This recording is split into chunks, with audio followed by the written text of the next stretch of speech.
Before his final goodbye to his best friend, he took his sword Sting, the Light of Elendil, as well as Frodo's valuable mithril. Sam understood that now was the time to finish what Frodo had started. In a panic, he threw himself to the ground, wrapping himself in his elven cloak, camouflaging as a rock in the Mordor terrain. Moments passed, and the orcs marched right past him. It was finally safe to reveal himself. Welcome to part 2. Let's get right into it. The morning of March the 19th would soon be upon him. The remaining forces of the West had begun their march to the Black Gate several hours prior, whilst the orcs were preparing their forces now for the Battle of Morannon.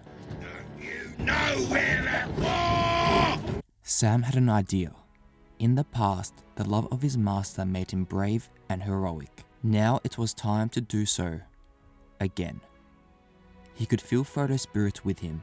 Sneaking into an orc camp whilst they were resting and recovering from their rigid war preparations, the orcs were eating foul bowls of porridge-like substances and off-smelling meat. The orcs were in a foul mood, requiring rest and replenishment. Sam crept to a small camp. The ring made it easy for him to do what he needed to. Covering the mouth of a sleeping orc, he slit his throat. He enjoyed the waking orc struggling to breathe as the hobbit covered his mouth with his heavy hands. Sam relished watching the life diminish from the evil creature. One by one, he killed 3 orcs, even though he only needed the armor of 1. After his kills, he could feel the ring, holding the jewel via Frodo's chain, and marveling after each kill.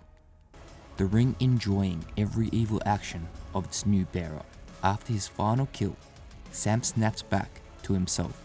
Every step closer to the mountain of fire was heavier and heavier for the halfling. This is when Sam abandoned his elven cloak and sported orcish armor. He ate and drank what he could. The taste was nauseating. However, he required whatever replenishment he could consume, filling his bottle to the brim with a dark liquid. He didn't wish to know what it was. After waiting a few hours for the orcs to rally, Sam simply walks into the host, whom were marching vigorously for their final assault on the free peoples of Middle-earth. Over the next day, Sam marched northwards with the orcs undetected, slipping away at the Eisenmouth, just south of Udun and the Black Gate. He would now prepare to take the road to Barad-dûr. After 3 days of travel, Sam abandons his orc armor and the road to Sauron's tower, taking a straight path to Mount Doom. On the 24th of March, Sam arrives at the foot of the volcano, whilst Aragorn's armies draw nearer to the Black Gate. Sam begins his climb up the mountain. The ring had never felt so heavy. All its weight was pulling down. It was desperately trying to escape the clutch of Sam. Over the next 24 hours, Sam slowly makes his way up the mountain, arriving at Sammath Nor on the 25th of March. Whilst the Battle of Morannon at the Black Gate had already begun, as Sam could begin to see the doorway of Mount Doom, he began to have hope that his quest would be accomplished. He had gone days without food and little water, savaging what he could from the orcs in his march. However, his hydration levels were dangerously low, and his provisions were completely diminished. He was so close, yet so far. He was maybe 100 yards away from the doorway when he suddenly heard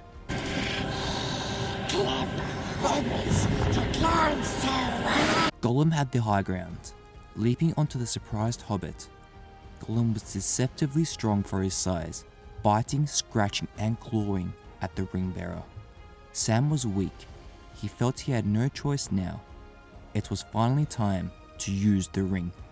Being in the Wraith world, he felt stronger now, finally having an opportunity to withdraw his weapon after blindly attacking the menacing Gollum. He drew his orc blade since he had abandoned Sting, which constantly shone blue in the cluster of the orc armies. Without mercy, he stabbed his enemy multiple times, like he had always wanted to, when Frodo would never allow him. As Gollum's life was fading, Sam whispered in his ear, "This is for Frodo, you filth," as he took off the ring and slit Gollum's thin throat. He took pleasure in this action.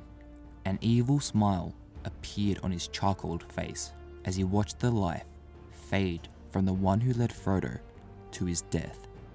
He was not conscious of it, yet these actions were pulling him closer and closer to the dark side of the ring. He was now more loyal to the jewel. Suddenly he noticed the eye was upon him. He could feel the shadowy light grip his body. In the distance, he could hear the squelches of the Nazgul and their fell beasts. 8 dark figures in the sky were rapidly approaching Orodruin from the fields of Morannon. Sam mustered what was left of his strength and leapt from the shadow and ran into the doorway to the edge of the chasm. Standing on the brink of the cracks of doom, he held the ring from the chain and gazed at the precious. Everything around him seemed to be echoing. The screeches of the Nazgul were drawing nearer and louder, yet Sam took no heed of them.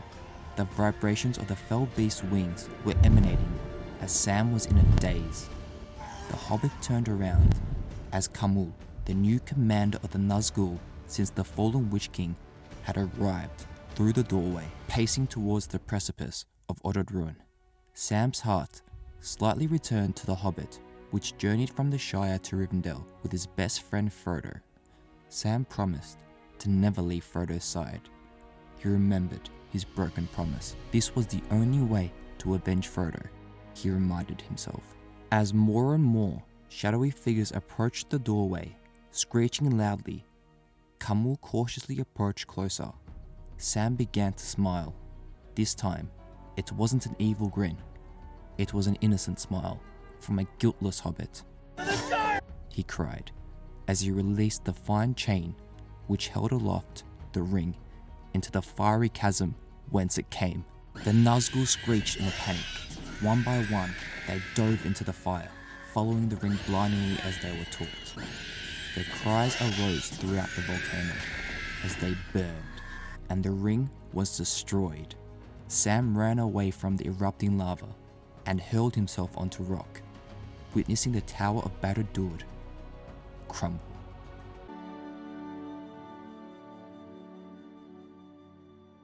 That's where I'll leave my story. I hope you enjoyed it. Following the destruction of the ring, Sam and Frodo would have been hailed as heroes, and we know where the story ends up for Sam. I really do believe Sam would have destroyed the ring if it came to it. The main reason being, he didn't wish to take the ring from Frodo after his death, which led to him being less malleable during his possession. We see evidence of this when he freely presents the ring back to Frodo in Cirith Ungol. Tell me if you believe Sam could have destroyed the ring. As always, I hope you enjoyed this video. Be sure to like, subscribe, and hit that bell button to stay up to date with all my Lord of the Rings content. I do plan on covering the Amazon series in depth as that approaches nearer.